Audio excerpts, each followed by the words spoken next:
नमस्कार दोस्तों, आज हम जिस विषय पर चर्चा करने जा रहे हैं वह है मीमांसा दर्शन में योग। वेद के मुख्य दो भाग हैं, कर्मकांड और वेदांत। संहिता और ब्राह्मण में कर्मकांड का प्रतिपादन किया गया है तथा उपनिषद एवं अरण्यक में ज्ञान का। मीमांसा दर्शन के आद्याचार्य जैमिनी ने इस कर्मकांड को सिद्धांतबद्ध किया है।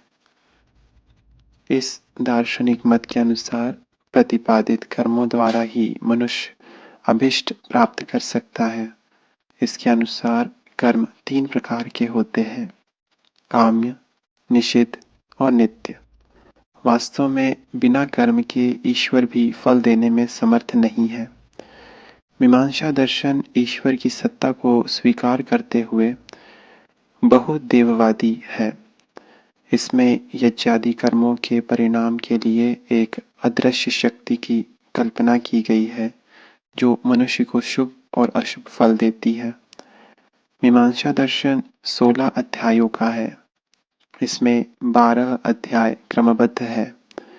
शास्त्र संगीत, अध्ययन संगति, पाद संगति, अधिकार संगतिया से संबंध है। इन 12 अध्यायों में जो छूट गया है उसका निरूपण शेष 4 अध्यायों में किया गया है जो संकर्ष कांड के नाम से प्रसिद्ध है।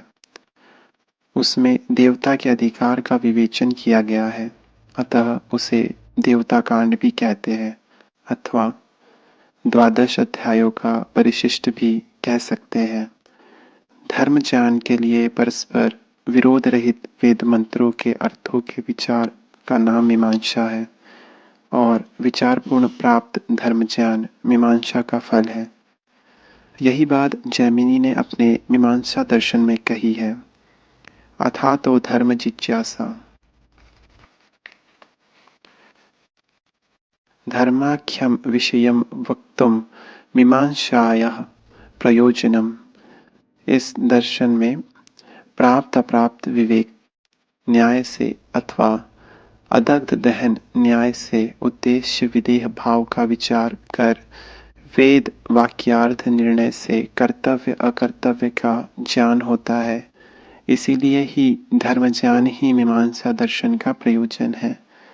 इस दर्शन में धर्म विचार से प्रारंभ है।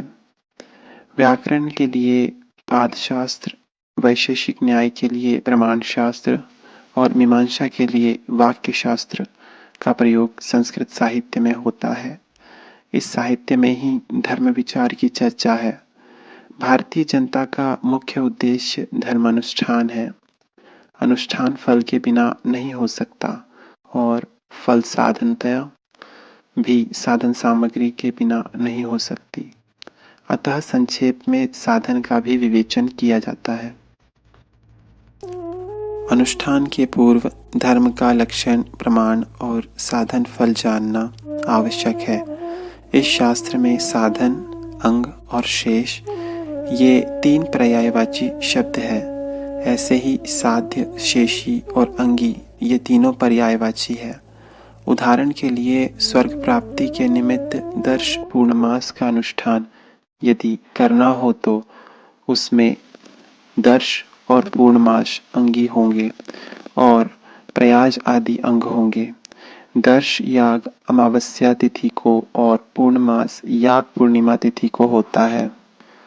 इसमें अंगी प्रधान अंग का प्रयोजन है और अंज प्रयोज्य है। इस प्रकार धर्म प्राप्ति के साधनों को जानकर अनुष्ठान के लिए पौर्वापर्य का भी ज्ञान अपेक्षित है एवं फल के लिए अनुष्ठेय अग्नि होत्रादि कर्मों के प्रकरण में पूर्वांग और उत्तरांग साधनों का भी विवेचन है, जिनके लिए प्रकृति शब्द का प्रयोग होता है, किंतु सौर्यादि कर्म के सानिध्य में अंग का पाठ नहीं है। इस स्थल पर आकांक्षा के उदय होने पर दर्श पूर्णमास में प्रतिपादित अंगों को लेना होता है, जिसे अधिदेश कहते हैं। धन्यवाद।